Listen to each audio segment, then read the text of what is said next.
Então, graças a Deus, estamos aqui mais uma vez reunidos na nossa sala virtual para darmos início a mais um encontro nosso de debates, um encontro principalmente para a gente ouvir, a gente refletir sobre o que o nosso irmão hoje, né, o nosso irmão Rinaldo vem nos trazer. Eu queria pedir agora que a nossa querida Júlia possa começar o exórdio. Eita, Kátia, ela não vai conseguir entrar, então acho que vai ter que pular o exórdio hoje. Pronto, então a gente vai ficar também com mais tempo para ouvirmos Rinaldo, a gente sente e não ouvir Júlia, né? Mas, como tinha lá, eu fiquei feliz para a gente ver Julinha também, que faz parte do nosso grupo, da juventude. E nós sabemos que na Uniluz o pessoal capricha bastante nesse aspecto, né? Da infância e juventude. E a gente fica muito grato por vocês estarem aqui hoje para conversar com a gente, porque é um trabalho muito bonito que vocês realizam. Então, vamos fazer a nossa prece para poder dar a palavra rapidamente, para que você possa nos dar esse manual, né? Como é que a gente vai fazer para ter uma vida mais feliz e mais plena? Você se propôs a falar sobre isso, e eu já estou com papel e caneta aqui para anotar, para não perder nadinha. Mas vai ficar gravado, eu posso rever para ir clicando, né, nas coisas que eu já estou conseguindo fazer.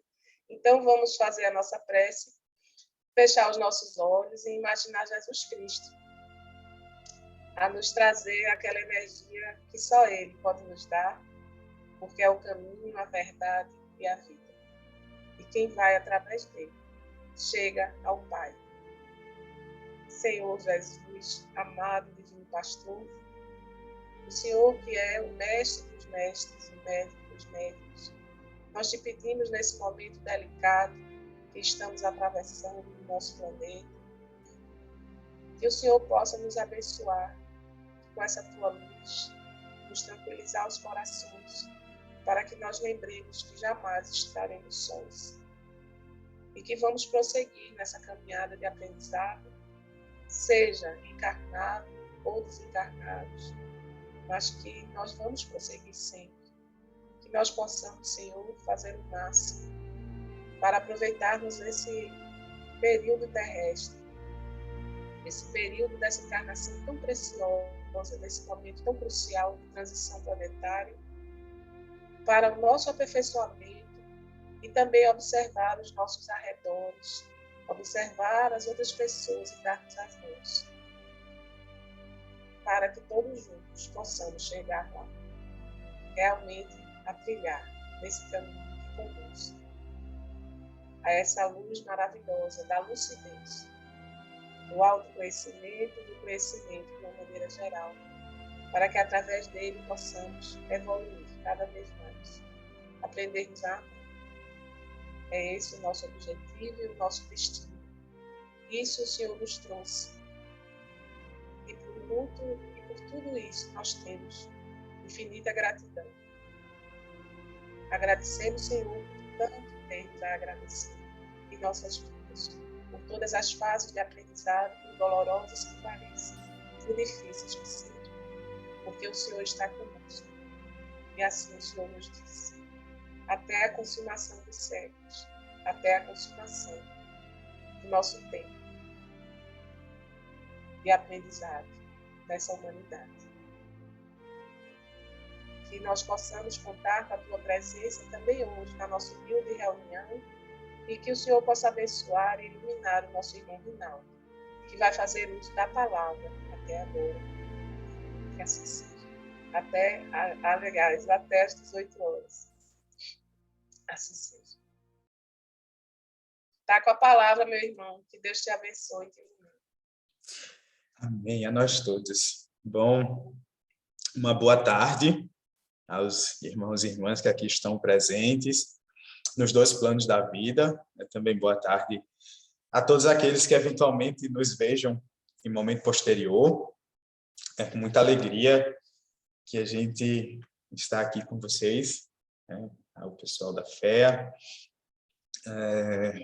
Enfim, realmente uma alegria imensa podermos ter essa oportunidade juntos para, como sempre é o propósito dos nossos encontros nas casas espíritas, refletirmos aquilo que o Espiritismo nos concede de orientação, baseados no Evangelho de Jesus, como roteiro para a nossa vida, né? Um roteiro mais preciso de como a gente deve fazer na existência, como ter o bom proceder para alcançarmos os objetivos plenos da existência, né? Alcançarmos aquilo que realmente é de necessidade para cada um de nós.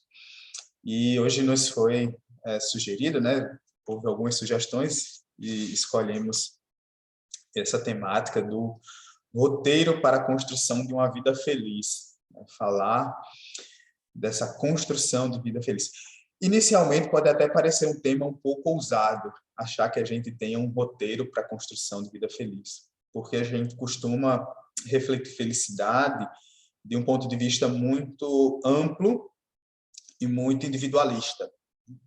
Mas quando a gente se volta para os conteúdos que temos ofertados a cada um de nós, principalmente nós que temos a oportunidade do conhecimento da doutrina espírita, a gente consegue observar que existe sim um roteiro para uma felicidade, uma vez que nós nos coloquemos à disposição de entender o que realmente é felicidade, uma vez que a gente saia do nosso contexto de individualismo, né? Não de individualidade, porque o contexto de individualidade ele sempre há de permanecer, mas que saiamos do nosso contexto de individualismo, de enxergar o mundo único e exclusivamente pelo nosso prisma, e olhar para o contexto geral, né, para a realidade ampla, a gente vai sim conseguir entender que existe um roteiro para a construção de uma vida feliz e enxergar que roteiro é esse, né, os traços desse roteiro. Então, antes de tudo, para a gente entender propriamente o que vem a ser esse roteiro, qual roteiro é esse, né, que nos foi concedido, é interessante a gente entender o que é felicidade. Já que a gente vai buscar entender e construir um roteiro para a vida feliz, né, ou seja, uma vida de felicidade, a gente precisa entender o que é felicidade, né? E se a gente vai no dicionário, é sempre importante, quando a gente precisa entender um termo, a gente buscar a origem e a essência daquela palavra, porque vai fazer muito sentido e muita impressão entender o contexto da palavra para depois ir construindo e aprofundando os contextos mais, enfim, que a gente possa extrair da mesma, né? Então, se a gente vai no dicionário e busca o verbete felicidade, isso em qualquer dicionário que seja, o que possuímos, né, temos em casa é o Aurélio, a gente vai ter por definição felicidade como sendo sorte, ventura, bom êxito, sucesso ou as circunstâncias que causam tudo isso que foi ilustrado anteriormente, sorte, ventura, bom êxito ou sucesso, né? Então, a gente vê, no contexto geral de definição de felicidade, naquilo que está, de certa forma, mais diretamente dito para a gente, que a felicidade vai ter uma certa ligação com atributos materiais, nessa visão inicial, né? A gente vai ter a prospecção de sorte, a gente vai ter a prospecção de sucesso, a gente vai ter a prospecção de bom êxito, que geralmente são associações a questões materiais, né? Se a gente avança um pouquinho mais no contexto do conhecimento humano e vai tentar refletir felicidade do âmbito de vista da filosofia, né, do pensamento filosófico, baseado em diversos pensadores, vai haver um ponto em comum na reflexão que é feita, que é o fato que, muitas vezes, o conceito de felicidade vai ser dotado de um aspecto relativo. E a gente consegue ver isso também na definição pragmática, porque se a gente pensa em bom êxito, se a gente pensa em sucesso, se a gente pensa em ventura, se a gente pensa em sorte, essas características, essas condições vão estar muito ligadas ao ponto do relativismo. Porque o que possa vir a ser bom êxito individualmente para Rinaldo, não necessariamente vai vir a ser bom êxito para... Eu vi que ele entrou, eu creio que seja ele, né? O Christian está por aí, eu acho que é o mesmo do M. Então, né? Eu sei que ele está em aldeia agora. Então, o meu conceito de felicidade, de ventura, de bom êxito, pode não necessariamente ser o mesmo conceito do Christian, né? Então, a gente tem um quê de uma relatividade quando a gente reflete felicidade do âmbito de vista de definição material, pragmática, mais direta, e mesmo assim, quando a gente estende o guarda-chuva para refletir felicidade do ponto de vista filosófico, a gente ainda tem um quê de muita relatividade. Só que aí a gente tem um pensamento filosófico de cunho científico, com implicações ético-morais, que foi concedido à humanidade para servir de esteio e orientação, e meio que não é cercear o nosso pensamento, não é isso, mas é conseguir construir no nosso campo de visão, no nosso campo de entendimento, uma noção mais concisa do que vem a ser as coisas, né? Uma noção mais completa, mais embasada em relação à vida, de tudo aquilo que permeia a nossa existência, que é a doutrina espírita, né? Essa filosofia de base científica com implicações ético-morais, como vai definir o nosso codificador. E o próprio, na questão 922 do Livro dos Espíritos, vai questionar se existiria, ele não questiona diretamente o que vem a ser felicidade, mas tangenciando a pergunta, ele acaba trazendo para nós, né, dando a oportunidade da espiritualidade nos definir, do ponto de vista espiritual, o contexto de ser feliz. Ele vai perguntar à espiritualidade se haveria, contudo, algum critério de felicidade para todos os homens. Então, inclusive, essa é a grande proposta do espiritismo em relação a questões existenciais, né? É tirar essas questões do prisma do individualismo, né, mais uma vez, daquela visão centrada única e exclusivamente no eu, e se utilizando da base da individualidade, que permanece sempre, ela nunca se extingue, né, se utilizando da base da individualidade, entender e refletir as questões do mundo sobre a ótica do contexto geral, né, do contexto amplo. Então, Kardec, quando faz esse questionamento, ele justamente pergunta à espiritualidade como é que a gente poderia entender felicidade saindo desse contexto do relativismo, saindo dessa ideia que pode estar subsidiada a visões individualistas, e a gente possa ter um contexto e um entendimento mais geral, mais amplo, que possa vir a nos servir de base para o entendimento em qualquer situação que a gente esteja na vida. E aí os espíritos vão responder, né, para todos nós, que o critério da felicidade para todos os homens, né, algo que serviria para toda a humanidade, seria, para a vida material, a posse do necessário, para a vida moral, a consciência tranquila e a fé no futuro. Então, a gente tem 3 aspectos que nos são apresentados como sendo critérios de felicidade. Um voltado diretamente para a nossa construção enquanto seres em experiências materiais, né, em experiências encarnatórias na Terra, que seria a posse do necessário, né, aquilo que é de necessário para a existência, e no âmbito de vista mais amplo das conquistas morais, a consciência tranquila e a fé no futuro, né? Nós vamos um pouquinho mais na frente voltar nesses tópicos, porque eles são muito interessantes e muito necessários da gente estar sempre refletindo, né? Por mais que a gente já conheça, é sempre bom a gente voltar nesses tópicos repetidas vezes para assentar cada vez mais o conhecimento. Então, a gente tem uma base de reflexão que o Espiritismo nos traz, aprofundando e ampliando a compreensão que, enquanto humanidade, nós construímos, né? Enquanto sociedade, enquanto conjunto social, a gente construiu. Porque o que é que acontece? Voltando um pouquinho, né, o guarda-chuva e privando-se ali da visão material, da visão que a gente construiu enquanto seres humanos. A gente acaba tendo, como já dissemos, essa ideia da felicidade muito alterável.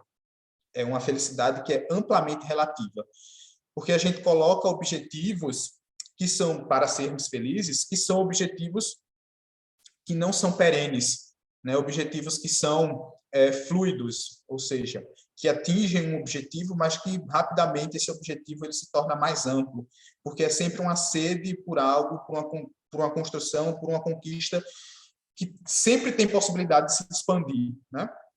Então a gente acaba tendo esse ponto, essa reflexão relativa do que vem a ser felicidade, né? É algo que vai se alterando em sucessivos instantes da nossa existência, porque geralmente o foco está nas conquistas materiais, né? A gente tem essa visão da conquista material como sendo o instrumento da felicidade.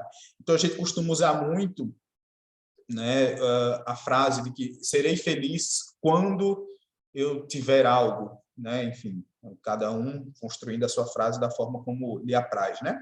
Mas eu serei feliz quando tiver algo, eu serei feliz se eu tiver essa questão, se eu ganhar isso, se me for dado isso, né?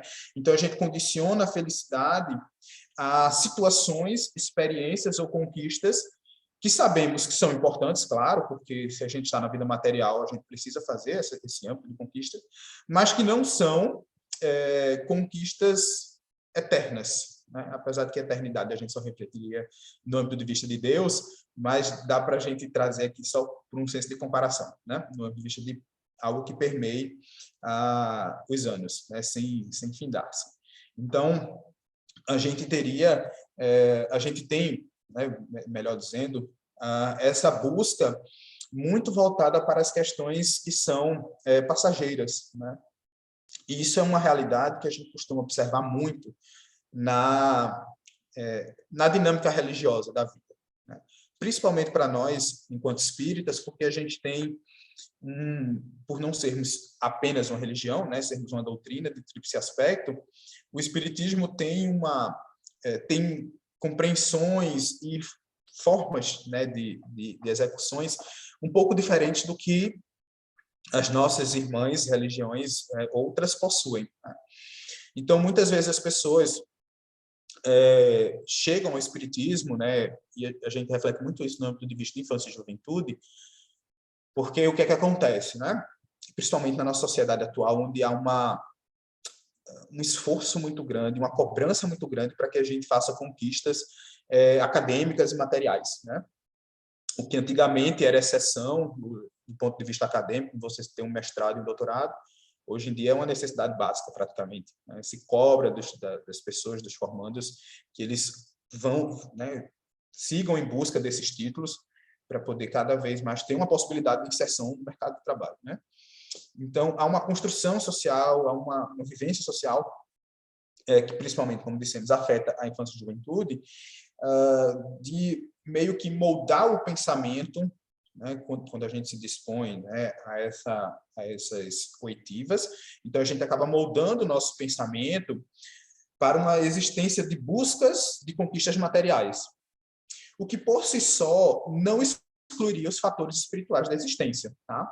Porque se ir em busca das conquistas materiais fosse um fator automaticamente que excluísse as conquistas espirituais, Deus teria sido muito injusto em nos proporcionar os processos encarnatórios, né? Então, não é um fator que um exclua o outro. A gente pode, sim, fazer as conquistas materiais assessorados pelas conquistas espirituais, né? Fazendo a manutenção dessas próprias conquistas. Então, só que o que acontece é que a gente prende o nosso olhar, muitas vezes, para as conquistas materiais e a gente se afasta das conquistas espirituais. Então, o que é que a gente vê muito claro, vamos falar da realidade espírita, porque é aquilo que nós temos vivência, né? E também aquilo do qual a gente pode falar, porque a gente só pode fazer observações e eventuais comentários baseados nas nossas próprias experiências, né? É muito injusto a gente apontar o dedo ou fazer comentários de experiências dos pares quando nós não estamos lá na realidade deles. Então, a gente não tem como avaliar aquele contexto porque não é uma vivência nossa. Então, a gente realmente só pode e deve falar daquilo que nos é de experiência. Então, falando, né, do espiritismo, nós temos um trabalho voltado às crianças, né, e jovens, que a gente chama, né, de Departamento de Infância e Juventude, nas casas espíritas, onde geralmente nós temos, desde sempre, assim, né, desde dos princípios da infância, um acompanhamento contínuo por parte das crianças e jovens que venham a ser filhos de trabalhadores, né? Filhos de frequentadores ou trabalhadores assíduos da casa são aqueles que vão ter uma longa permanência conosco, porque é um cotidiano da família, né, dos pais, dos responsáveis. Então, esses trazem seus filhos e eles acabam permanecendo, fazem todo o ciclo da evangelização, né? Não significa isso que a gente não vai ter outras experiências, né? A gente também vai ter jovens e crianças que a família não tem relação nenhuma com o espiritismo, que esse está lá presente na casa espírita e acompanha todo o processo da evangelização, principalmente na juventude, que a gente vai ver esse aspecto, né? Então, o que é que acontece? A gente tem essa criança, esse jovem lá, crescendo na casa espírita, né? Chega um determinado momento da existência onde começam os apelos materiais, que cada vez isso tá acontecendo mais cedo, né? A gente tem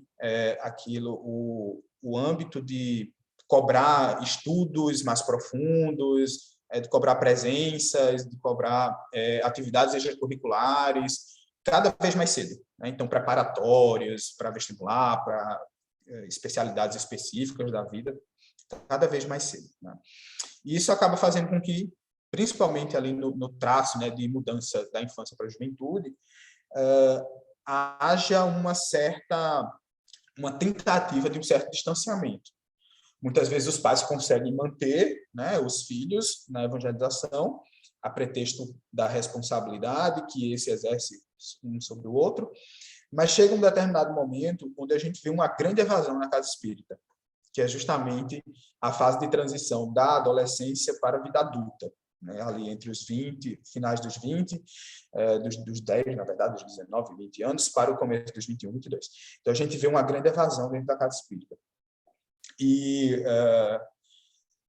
acaba sendo o número de participantes com menor densidade no movimento espírita como um todo, né? Isso é uma análise bem simples, bem rasa, de perspectiva demográfica do movimento espírita. Então, a gente vê que é a faixa etária onde a gente tem, em quase todos os espaços, casas espíritas e federativas, por aí vai, o menor número de integrantes. Passado essa fase, a gente vê uma outra fase da vida onde acontece uma migração de retorno, né? Utilizando-se do termo geográfico, né? A gente vê uma migração de retorno à casa espírita, ou, em um contexto mais geral, a gente vê uma migração de retorno para a espiritualidade. Que momento é esse? É o momento em que, depois de termos construído tudo aquilo que a gente podia, ou que a gente conseguiu construir de ponto de vista material, a gente vê que essa construção ela não preenche em totalidade aquilo que é necessário, né? Ela nos dá segurança material, ela nos dá conforto físico, que, mais uma vez, são fatores importantes, mas não nos preenche em contexto amplo e geral. Porque a gente sabe, isso para qualquer pessoa, seja até o mais puro materialista, ele sabe que esses bens que ele possui são bens passageiros, né? Ele pode não enxergar que são empréstimos de Deus, como nós enxergamos, mas ele também vai entender que são bens passageiros, que um dia ele pode ter, no outro ele pode não ter, né? Então, a gente acaba tendo essa situação da gente, até a comparação, né, da gente alçar o caminho do monte das conquistas materiais, chegando no topo que a gente acreditava ser o topo, a gente consegue reconhecer que ali, esse topo das conquistas materiais é nada mais, nada menos do que o início da caminhada da vida. Porque a grande necessidade mesmo são as conquistas espirituais. E mesmo com todo o aporte material possível que a gente tenha, se a gente não fez as conquistas espirituais, a gente vai estar lá no sopé do monte, né? E aí acaba tendo aquilo que dissemos, né, se valendo do termo da geografia, a migração de retorno. E é um momento onde a gente vê trabalhadores de atendimento fraterno conseguem distinguir isso de uma forma bem clara. É um momento que a gente vê as pessoas vindo em busca da casa espírita, faixa depois de 50 anos, né? 50, 55, 60, 65, né? Essa faixa é onde a gente tem a maior amostragem de pessoas vindo em busca do atendimento fraterno, vindo à casa espírita para ter ali, né, a tentativa dessa ligação com o espiritual. E até mesmo retorno de pessoas que tinham sido espíritas ou, né, continuam sendo espíritas, mas que se distanciaram da vivência, da prática do espiritismo e retornam nesse momento onde tiveram a conquista material, mas sentem o vazio da não conquista dos espirituais, né, dos bens espirituais. Então, a gente vê, esse é um exemplo bem simples, assim, bem direto, do quanto nós, né, no conjunto humanidade, porque, é claro, a gente sempre vai precisar, quando a gente faz uma conversa, né, uma reflexão em grupo, a gente sempre precisa refletir o coletivo, né? Enquanto indivíduos, cada um teremos as nossas escolhas, os nossos caminhos, as nossas vontades, os nossos desejos. mas a gente precisa refletir em âmbito de o que é de maior amostragem no coletivo, né, para a gente poder chegar a um denominador comum. Então, a gente acaba vendo na dinâmica social mais ampla esse esforço muito grande pelas conquistas materiais e num equívoco muito gigante por nossa parte, a gente faz essas conquistas materiais em detrimento das conquistas espirituais, né? Então, a gente não consegue, muitas vezes, fazer a coadunação dessas duas conquistas, né? Atrelar as conquistas materiais com as conquistas espirituais, né? Atrelar os dois fatores.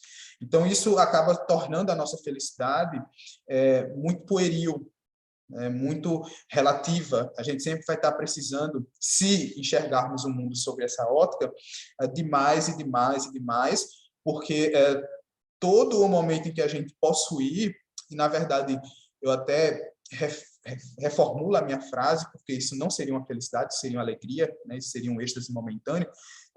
Todas as vezes que a gente tiver a posse desse algo, né, a posse dessa conquista, a gente vai ter um êxtase, a gente vai ter enfim, um sentimento naquele momento de estar em alta, mas rapidamente aquele sentimento se esvai e o vazio retorna. Então a gente sempre vai estar na busca por esse preenchimento, só que é um preenchimento que sempre vai estar sendo necessário ser feito porque estamos baseando o mesmo em subsídios transitórios e passageiros, né?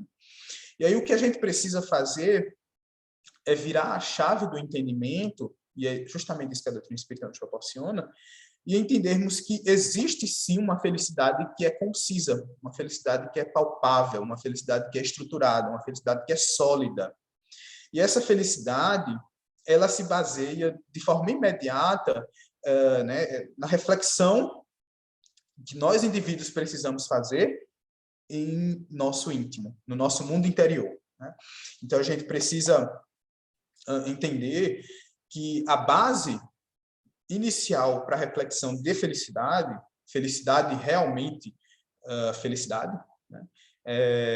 É a reflexão do mundo interior. A felicidade realmente ela só é construída, ela só é refletida sob o mundo interior. E por que essa necessidade? Porque, acima de tudo, a felicidade vai depender dos nossos comportamentos adotados. Aquilo que a gente adota de comportamento na nossa existência. E para a gente entender os nossos comportamentos, é essencial que a gente faça esse mergulho no íntimo. É essencial.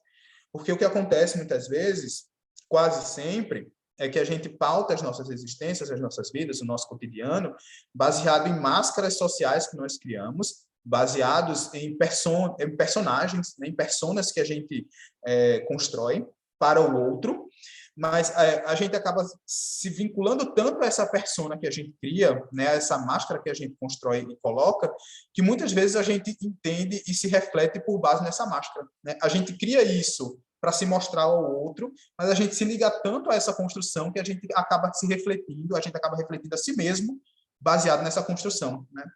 Que não é o que somos, não é realmente o que somos, né?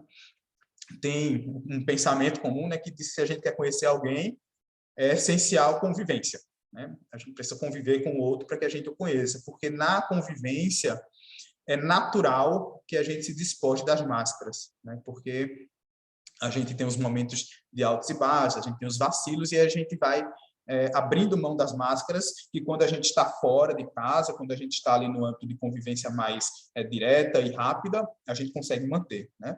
Então, a gente precisa desse mergulho íntimo para a gente reconhecer as nossas características. Nós reconhecermos aquilo que realmente nós somos, né? Aquilo que ainda possuímos, aquilo que ainda não possuímos, aquilo que possuímos de bom, aquilo que possuímos de ruim, aquilo que não possuímos de bom e aquilo que já conseguimos deixar para trás de ruim, né? Porque só assim a gente vai conseguir olhar para os nossos comportamentos, né, para aquilo que a gente age na vida e refletir realmente esse comportamento numa base sólida de entendimento. Enquanto a gente não fizer esse mergulho interior, enquanto nós não fizermos essa melhora íntima, né, a gente não vai conseguir basear, né, subsidiar essa felicidade. Kardec questiona aos espíritos, né, questão 919 da nossa obra base lá, né, o Livro dos Espíritos, qual seria o meio prático mais eficaz que nós, enquanto homens no mundo, possuímos para nos melhorarmos e resistirmos à tentação do mal?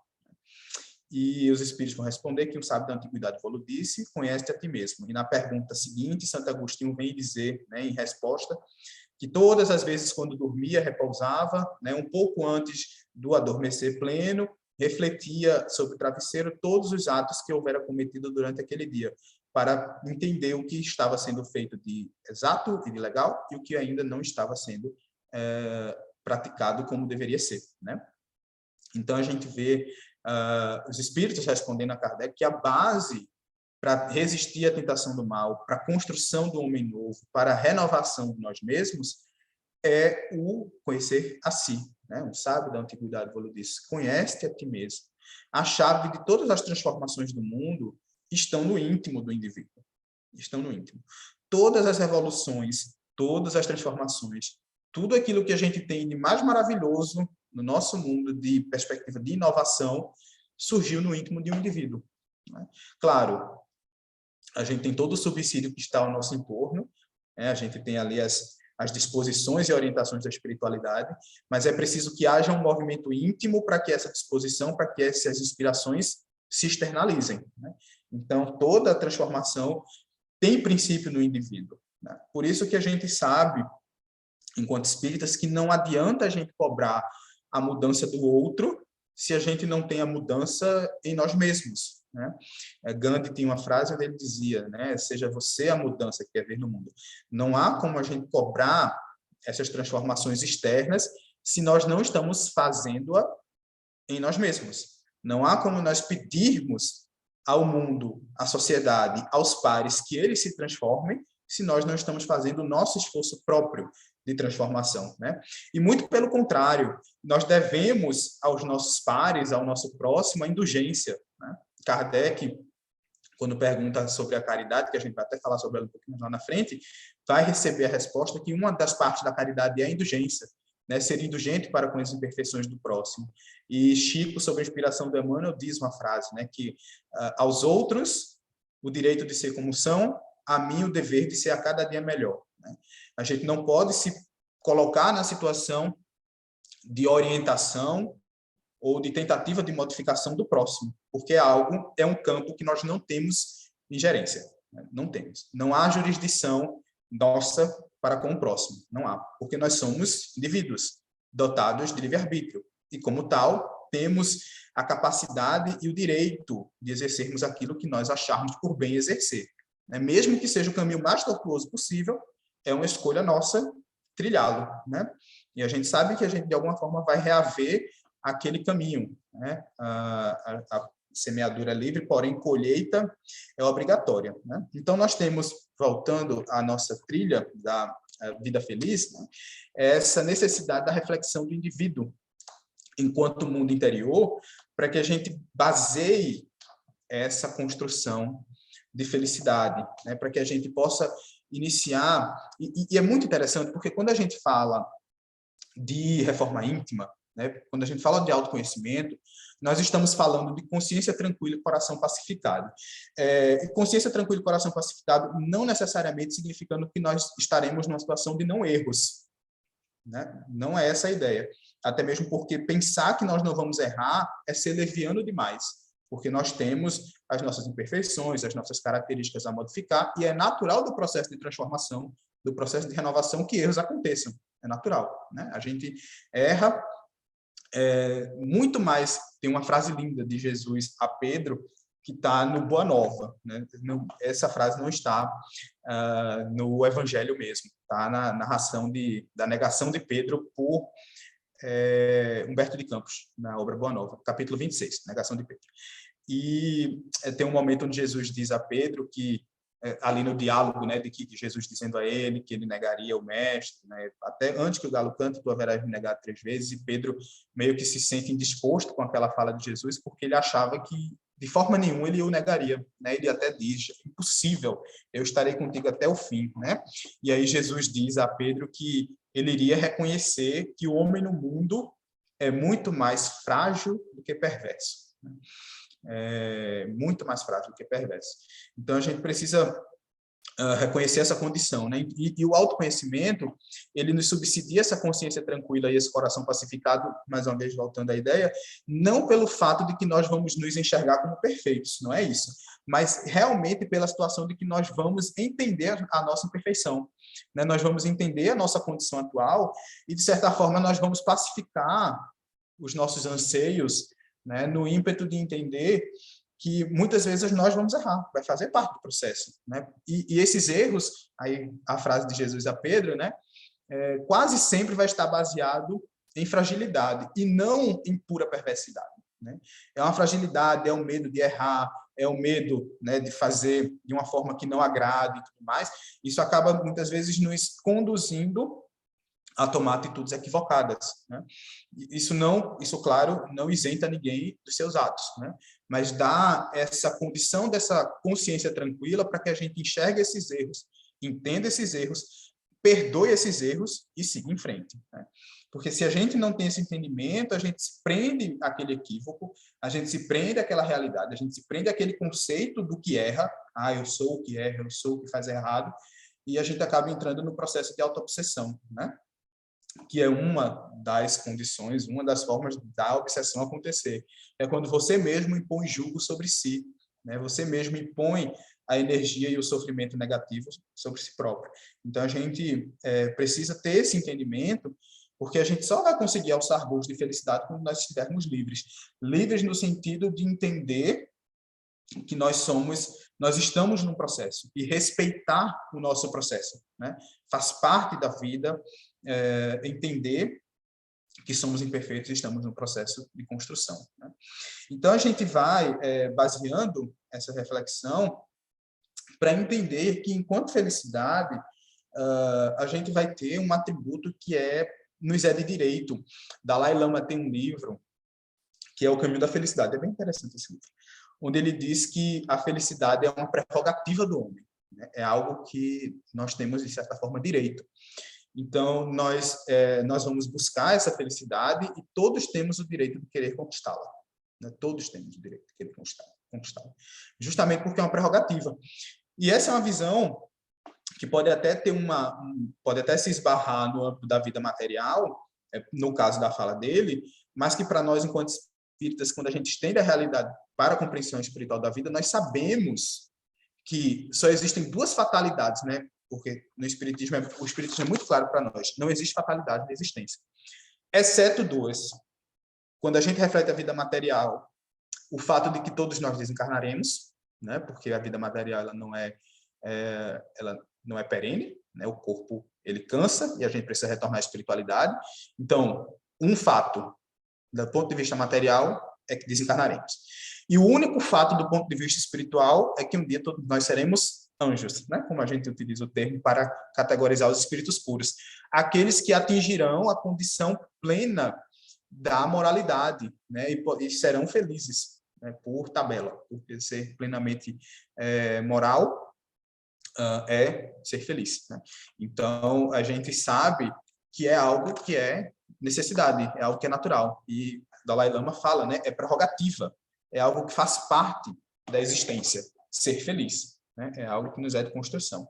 E aí, então, a gente vê, né, que estamos num caminho de construção de felicidade, na busca dessa nossa prerrogativa, né, na busca desse nosso direito, o direito de nascimento, direito de existência, né, de sermos felizes. E para isso, em toda essa construção que falamos, né, do entendimento de que existe um caminho que seja relativo, existe um caminho que é conciso, que é real, né, e que é um caminho baseado no conhecimento e na reflexão de si mesmo, a gente precisa, aí sim, agora, buscar o caminho, buscar o roteiro, buscar os passos que, eventualmente, nós possamos seguir para atingir esses objetivos dessa construção, dessa felicidade. E aí, eu acho que para qualquer pessoa que pense em felicidade e conheça essa música, ela deve vir à cabeça, né? Que vai refletir felicidade, deve vir essa música na cabeça, que é a música do Padre Zezinho, né? bem famosa no movimento católico, mas que acabou se estendendo para toda a realidade social, né? Ela é bem simples, bem direta e bem melódica, né? Que é a criança, né? Eu não vou cantar para vocês não terem, enfim, não se sentirem incomodados com a minha voz. Mas aí o Padre Zezinho, né, canta a música da criança que parou, olhou nos olhos a sorrir, caneta, papel na mão, tarefa escolar para cumprir, perguntou, no meio de um sorriso, o que seria preciso para ser feliz, né? E aí vai ser declamado: amar como Jesus amou, sonhar como Jesus sonhou, pensar como Jesus pensou, viver como Jesus viveu, sentir o que Jesus sentia, sorrir como Jesus sorria, e ao chegar ao fim do dia, sei que dormiria muito mais feliz, né? Então a gente tem ações, né? Eu gosto dessa canção porque ela traz verbos, e verbos são palavras norteadoras, porque elas falam de ações, né? E ações são modos de agir. Então, sempre que a gente tem um verbo, a gente tem um direcionamento muito pleno do que a gente precisa fazer, né? E aí fala-se, né, se coloca o amor, né, a perspectiva de amar como Jesus amou, e inclusive esse seja o grande direcionamento, né, da humanidade, né? O amar que ele nos legou, né, o caminho do amor, a gente sabe, né? Jesus vai reforçar para a gente a ideia do amar a Deus sobre todas as coisas e ao próximo como a ti mesmo, né? Que não é uma fala específica de Jesus. Acho que todo mundo que conheça o Evangelho sabe que Jesus não foi a primeira pessoa a dizer ama Deus sobre todas as coisas e ao próximo como a ti mesmo. Isso é uma fala que, inclusive, é considerada regra áurea e, portanto, está presente em todos os contextos de construção religiosa que o mundo já experienciou, porque é regra áurea, é regra geral, é regra plena, né? A gente vai ter, claro, uma ou outra frase modificada, mas a essência sendo o mesmo.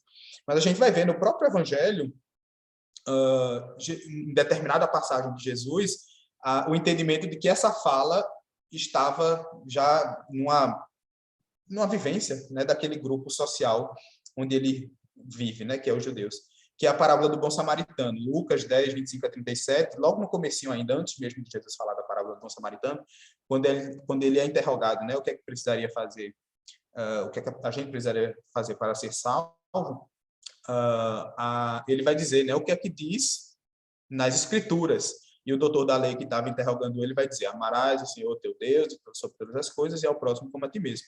E Jesus vai dizer, né, então faze isso e viverás. E aí depois é que ele vai perguntar, sim, mas quem é meu próximo? Aí tem a parábola do bom samaritano, né? Então, amarás a Deus sobre todas as coisas e ao próximo como a ti mesmo é uma essência de direcionamento que nós temos enquanto humanidade desde sempre. Desde sempre, né?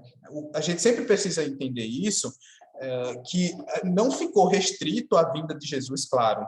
Isso aqui não é dizendo que não tem importância, tá? Porque não há outro ser humano, não há outro espírito como Jesus que tenha pisado na Terra. Existem, claro, pares como ele, mas que veio ao nosso encontro, nós não tivemos a oportunidade ainda de outro. Mas não ficou legado único e exclusivamente a Jesus dar o direcionamento à humanidade. Porque imagine, se tivesse sido assim, enquanto humanidade, teríamos ficado órfãos durante muito tempo de um direcionamento, né, de um modo de conduzir. O que Jesus vem fazer é colocar as claras, assim como o Consolador que ele promete, né, para o porvir, é colocar as coisas às claras de como deveria ser feito, né? E aí Jesus, inclusive, no finalzinho do seu momento com os apóstolos, né, ali quando ele está na última refeição, né, ou na última ceia, e isso quem narra para a gente é João em seu Evangelho, no capítulo 15, versículo 12, Jesus vai dizer, né, que um novo mandamento vos dou, que uns aos outros vos ameis, assim como eu amei a vós. Então, Jesus tira o parâmetro do amor, e certamente ele já tinha a visão muito para frente, né, porque ele tira o parâmetro do amor de si próprio, no caso, né, amar o teu próximo como a ti mesmo, porque creio que vocês devam concordar comigo, quando a gente fala uma frase como essa, geralmente há interrogações mil de que amor seria esse, né? É como eu quero que eu seja amado, é como o outro quer ser amado, é a forma como eu acho que o outro deve ser amado, enfim. Tem gente para fazer interrogação às mil em cima dessa frase. E aí Jesus tira o parâmetro, né, das interrogações. Não é que a frase esteja errada, ela está certíssima, né? Só que nós, ainda na nossa pequenez, a gente acaba trazendo interrogações desnecessárias à frase. E já visando isso, Jesus coloca uma frase mais concisa, né, sem muitas oportunidades de reflexões ou de interpretações diferentes. Ele coloca que uns aos outros vos ameis, como eu amei a vós. Ele coloca o parâmetro na forma como ele demonstrou o amor, né, na forma como ele praticou o amor. Então, a gente tem o amar como Jesus amou, como sendo caminho para a felicidade, que é justamente esse alcançar a plenitude dos nossos atos, que para a nossa condição atual não vai ser algo perene, não vai ser algo que nós vamos conseguir executar a todo momento, porque nós estamos em processo de transição, né, de renovação de nós mesmos. Mas é algo que nós podemos experienciar se nos esforçarmos por em determinados momentos da vida. Se a gente se colocar à disposição dessa transformação, nós vamos experienciar momentos em que nós nos colocaremos à disposição do nosso próximo, tal qual a forma que Jesus se colocou à disposição de nós mesmos, né, de todos nós. A gente vai se dispor a esse caminho, né? Então, a gente vai ter o amor, de certa forma, como sendo a chave para todo e qualquer outro pensamento, porque se a gente vai lá na música, né, e vê os outros verbos, o sonhar como Jesus sonhou, pensar como Jesus pensou, viver como Jesus viveu, sentir o que Jesus sentia, sorrir como Jesus sorria, todos esses outros atos praticados pelo mestre se baseavam no amor. Jesus foi a figura que nós temos conhecimento quanto humanidade, que de forma mais plena, mais pura e até mesmo mais simples, né, porque havia uma simplicidade nos seus gestos, amou. Ele trazia para nós essa essência do amar, né, a quinta essência do amor, o amor em plenitude, o amor ágape, como os gregos e os romanos, né, os filósofos antigos definiriam. Então, há uma proposta do caminho da felicidade, que é justamente a gente se utilizar do roteiro que nos foi concedido, enquanto conjunto humano, para alcançarmos os nossos objetivos mais íntimos, que muitas vezes nós nem sabemos que temos, né? Porque a gente deixa a voz da matéria, né, se amplificar e a gente abafa esses anseios espirituais que estão lá no nosso âmago, que é Jesus, né? Jesus é esse roteiro máximo, Jesus é esse caminho amplo, né? E a gente precisa abraçar essa realidade, né? Abraçar essa figura. E é bem importante a gente refletir que não é o homem, né? Não é a figura personificada, carne e osso, né? É Jesus conceito, Jesus ensinamento. Essa é a ideia, né? É esse que a gente precisa abraçar. Que, inclusive, não tem fronteiras, né? Ele não está circunscrito a nenhuma religião, ele não está circunscrito a nenhum movimento religioso, porque ele é ensinamento, ele é algo pertencente à humanidade, é algo, como diz Dalai Lama, né, que nos é de prerrogativa. O que Jesus nos ensinou, o que Jesus nos legou é algo que nos é de prerrogativa enquanto espíritos, né? Enquanto espíritos, enquanto filhos da criação. Então, a gente precisa abraçar essa herança que nos foi legada, esse caminho que nos foi concedido, para a gente começar a construir os nossos passos de felicidade, né? As nossas trilhas de felicidade. Tem uma música de um grupo bem famoso aqui do nosso estado, né? Que é o Voz e Caridade, que o título da música é Mereça Ser Feliz. É bem interessante o título, porque tem tudo a ver com o que é a proposta da construção da felicidade. E até também tem um livro de Hermance Dufour, Espírito, né, psicografia do Vanderlei da Oliveira, que tem pelo mesmo título, Mereça Ser Feliz, né? A gente colocar essa disposição de nós mesmos para a felicidade. Emmanuel tem uma frase no livro, é um livro bem interessantinho de Emmanuel, bem curtinho, que a FEB até relançou recentemente, que é Livro de Respostas. É um livro onde tem mensagens bem curtinhas, no máximo 4 ou 5 linhas cada mensagem, falando de algum tema. E aí tem uma mensagem que tem título Conversando. E aí ele tem 3, 4, 5 linhas a mensagem. Na última linha, Emmanuel coloca que Emmanuel é sempre genial nas suas frases. a felicidade não entra em portas trancadas. Felicidade não entra em portas trancadas. Nós temos que estar à disposição, e aí vem, né, o título da música e do livro. A gente tem que se colocar à disposição de um merecimento individual. Não é uma relação de merecimento para com o outro, para com Deus ou para com Jesus. Não é nem essa a ideia. É um merecimento individual, é um merecimento íntimo. Né? Você se coloca à disposição, você abre as suas portas para receber essa felicidade. Né? Você coloca o seu ser, né? Você se coloca enquanto indivíduo à disposição de receber essa felicidade ao qual você ao qual você é herdeiro, né? Que é uma prerrogativa da sua existência. Então, a gente tem essa questão, né, dessa disposição. Eu acho linda essa frase do Emmanuel, de que felicidade não entra em portas trancadas. A gente precisa se abrir para essa felicidade. E aí tem alguns caminhos também que a gente pode pensar, se utilizando do próprio Emmanuel, na mensagem, né, que seria do Exórdio, a gente aproveitou e leu ela antes da palestra, né? Que é a mensagem, o título da mensagem é Mensagem aos Jovens, do Emmanuel. É uma mensagem bem interessante, porque Emmanuel coloca, né, que a gente precisa aceitar com ânimo firme o roteiro que o Mestre Divino nos oferece. E aí ele coloca algumas disposições que nós devemos ter na nossa existência, né? Ele diz que nós precisamos ter coração terno, ternura no coração. Se o amor é a base de tudo, a gente precisa ter um coração terno. A gente precisa estar à disposição dessa ternura, dessa mansuetude, né? Enfim, de dispor esse sentimento que não é um sentimento de ser, vou usar o termo coloquial, né? De ser besta. Não é essa a ideia, né? Porque há muito essa crença social de que quando você é terno, quando você é amoroso, quando você tem esse coração disposto, você é besta. Não é essa a ideia, né? Até mesmo porque Jesus disse: sede mansos como as pombas, porém prudentes como as serpentes, né? É uma associação de ideias. A gente tem que ter a ternura. Tem até uma música de uma compositora americana onde ela coloca, né? Ela é uma música meio gospel, enfim. E ela diz que pede, é como se fosse uma oração, sabe, a música? E ela, nessa letra, ela pede que me faça menos egoísta, né? Porque o termo em inglês é não egoísta, que para nós seria altruísta, né? Mas me faça menos egoísta, porém ser cego, né?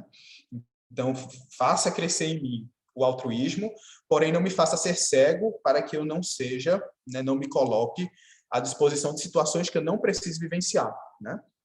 Então, é um coração terno, mas o coração terno não significa que ele é um coração que se deixa machucar, que se deixa, enfim, né, que se põe à situação do silício ou, enfim, do sofrimento. Não é essa a ideia, né? Mas é ternura, é amor, é esse amor com devotamento, é esse amor com abnegação, é esse amor também com cuidados, com respaldos, né, que a gente precisa ter. Emmanuel fala da consciência limpa, né? E a gente volta ao ponto que falamos lá no começo, né? Da consciência tranquila, do coração pacificado. Né? Vai ter muito a ver com essa consciência limpa. Uma consciência limpa não significa sermos isentos de erro, mas é uma consciência que se vale da reflexão de que somos imperfeitos, reflete os erros para melhorar, né? Utiliza-se os erros como subsídios à transformação e à melhora. Nos diz também que precisamos ter a mente pura, né? Uma mente sem maldade, uma mente indulgente, uma mente que se coloca à disposição de serviço do próximo sem buscar ou refletir malícias, né? Então, uma mente puríssima, né? Fala do sentimento nobre, de construirmos o sentimento nobre, que é tão necessário, né? Sermos pessoas de sentimento nobre. Fala da conduta reta, a conduta de nós, filhos de Deus, que é simplesmente estarmos vinculados às suas leis. Se estivermos em esforço para alcançarmos, né, a plena execução das leis do Pai, estaremos em conduta reta, né? Lembrando, Kardec, quando define os verdadeiros espíritas, de forma genial, ele não define os verdadeiros espíritas como sendo pessoas ou seres perfeitos, né? Capítulo 17, né, o capítulo Seres Perfeitos, o item 4, os bons espíritas. No item anterior, o item 3, ele fala do homem de bem. E aí, lá no homem de bem, sim, ele reflete que é aquele que pratica na sua verdadeira essência e pureza a lei de justiça, amor e caridade. É aquilo ao qual nós nos objetivamos, né? Mas no item seguinte, quando ele fala dos bons espíritas, ele vai dizer que reconhece o verdadeiro espírita não é por perfeição, mas pela transformação moral e pelo esforço que empreende em domar as más inclinações. Então, é a tentativa, é o esforço diário, é essa conduta reta no sentido de eu estou aqui, à disposição de fazer diferente. Né? Coloca também que devemos ter atitudes valorosas, se colocar à disposição de fazer coisas diferentes, de fazer crescer, de fazer frutificar, né? Lembrando a parábola do semeador, buscar a semeadura boa, em boa terra, cuidar, arar aquela terra, aquela semente, para que frutifique. Né? Assim também como a parábola dos talentos, né? Que a gente não enterre, que a gente o coloque à vista para multiplicar, para crescer, para valer-se não só para nós, mas para todos que estão ao nosso redor. Então, essa atitude valorosa. Né? E, acima de tudo, coloca ele associado ao coração fraterno, à disposição fraternal. Nós temos que estar dispostos. Né? Se tem algo que resume a construção da felicidade, baseado no coração, baseado no amor, é disposição. A gente precisa estar dispostos fraternalmente para essa construção, porque é um caminho que vai nos demandar esforços, que vai nos demandar abdicações, né? A gente vai precisar abrir mão de muitas coisas, de muitas experiências, de muitas vivências que a gente enxerga hoje como sendo positivas, mas que, no âmbito de vista do conceito geral de vida, não são tão plenas assim. Né? Então, a gente vai ter que ter essa disposição fraterna de acolher, claro, os nossos equívocos, mas não usar esse acolhimento como manobra de não transformação. Né? Então, eu acolho meus erros, mas baseado nesse acolhimento eu vou buscar a transformação, e também uma disposição fraterna no âmbito de acolhimento do próximo. Esse acolhimento, sim, isento de críticas, isento de tentativas de modificações. É ombro amigo. Né? É ombro amigo. Se esse próximo lhe perguntar, lhe colocar à disposição dessa fala, aí sim você pode trazer a sua ideia. Mas até lá é ombro amigo. Né? Que ele se coloque ali as suas questões, né, mas sem a gente colocar pesos ou receios, né, enfim, atavismos para a visão daquele nosso próximo. Né? Então, a gente tem um roteiro, nós temos um caminho. Né? E o caminho é tudo aquilo que Jesus nos legou. Todos os ensinamentos que Jesus nos deu, como sendo práticas para alcançarmos os nossos objetivos, são que nós podemos rotular, né, e de uma forma mais didática nomear como roteiro para alcançarmos a vida feliz. Né?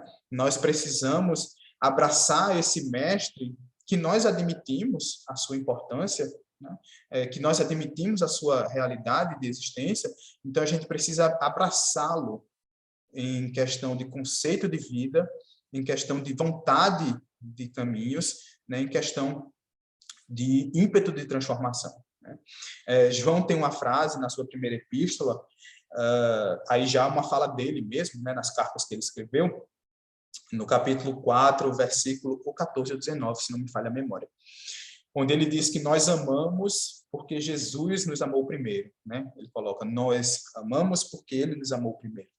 E é a ideia de tudo da vida, né? Tudo aquilo que a gente tem a oportunidade de fazer diferente, nós vamos fazer baseados naquilo que Jesus nos legou de ensinamento, naquilo que ele nos concedeu como instrução, né? Ele próprio nos disse, e aí também João destaca em seu evangelho, no capítulo 14, versículo 6, que ele era o caminho, né? Eu sou o caminho, a verdade e a vida. Ninguém vai ao Pai senão por mim. É a ideia de tudo aquilo que ele nos legou enquanto ensinamento, como sendo os caminhos de orientação para alcançarmos os nossos objetivos mais íntimos e mais puros. Né? E aí a gente finaliza com a fala de Emmanuel, nesse mesmo livro que a gente citou agora há pouco, que é o livro de respostas, quando ele, de uma forma bem rápida, faz um estudo da felicidade, como ele próprio intitula, dizendo que a felicidade real é uma casa que se constrói por dentro da própria alma. Os bens que espalharmos são os materiais para semelhante construção.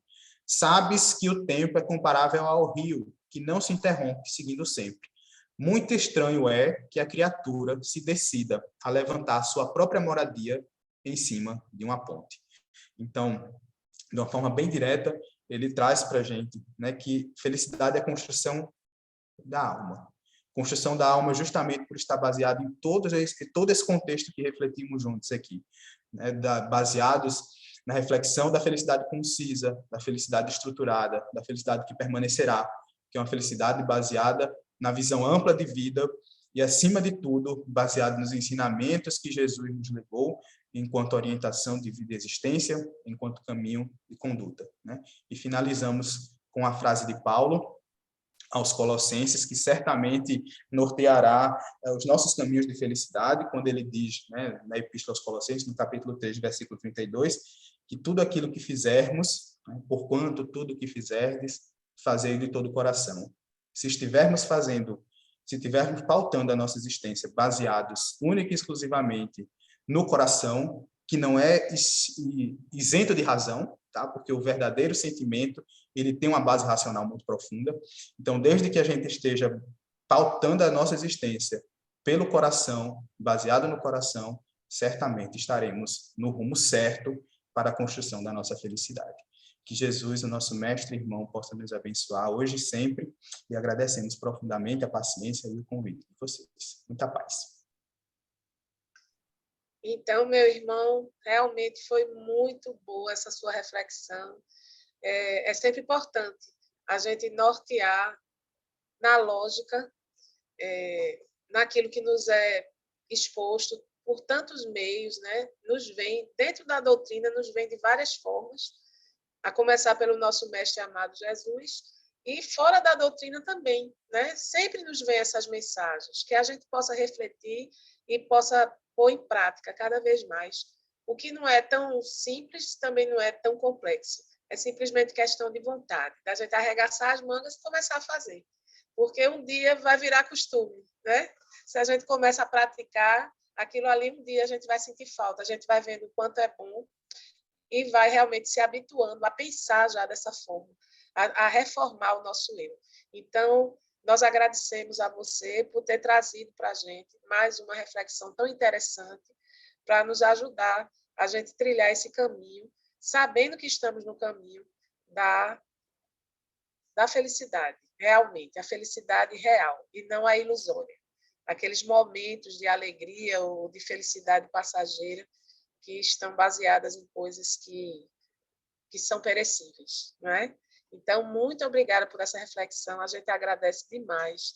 Que Deus abençoe o seu caminho também, dentro dessa partilha que você está fazendo, que você faça cada vez mais. E nós vamos agradecer a Deus por essa oportunidade de estarmos no seu caminho hoje, para nós também partilharmos com você. Senhor Jesus, te agradecemos por mais essa oportunidade de podermos estar juntos, entrelaçados, seguindo uma linha de raciocínio que nos apraz e que traz conforto para os nossos espíritos, que traz principalmente a certeza de que estamos trilhando no caminho certo, buscando a tua luz, seguindo ou procurando seguir ao máximo os teus passos. Que nós possamos, sempre que nos afastarmos desses teus passos, ouvir os alertas da nossa consciência de que não estamos indo pelo caminho bom, que nós estamos, Senhor, optando pela porta larga e não pela estreita, que realmente vai fazer com que a gente aprenda e que a gente cada vez mais possa tomar posse da nossa plenitude, da nossa individualidade, das nossas responsabilidades enquanto seres humanos e construindo cada vez mais o eu.